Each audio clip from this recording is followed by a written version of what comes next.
आणि यानंतर आताची एक ब्रेकिंग बातमी जाणून घेऊयात। विधान परिषदेला उमेदवार देण्यासंदर्भामध्ये काँग्रेसची महत्त्वाची बैठक पार पडणार आहे। थोड्याच वेळामध्ये गांधी भवन या ठिकाणी ही बैठक आयोजित करण्यात आली आहे। प्रदेशाध्यक्ष हर्षवर्धन सपकाळ त्याचबरोबर सतेज पाटील आणि इतर महत्त्वाचे नेते या बैठकीमध्ये उपस्थित राहणार आहेत। विधान परिषदेला उमेदवार द्यायचा किंवा नाही याचा निर्णय या बैठकीमध्ये केला जाणार आहे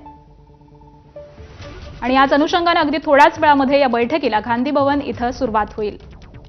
प्रदेशाध्यक्ष हर्षवर्धन सपकाळ आणि इतर महत्त्वाचे काँग्रेसचे पहिल्या फळीतील नेते या बैठकीला उपस्थित राहणार आहेत अशी माहिती सध्या समोर येते।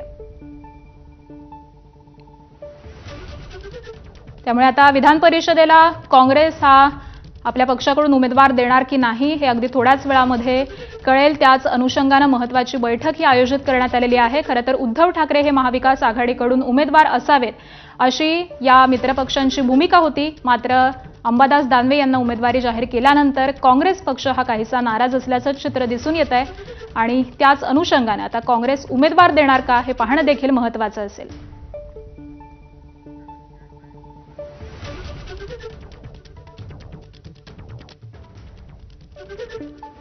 आणि पुन्हा एकदा बातम्यांचा वेगवान आढावा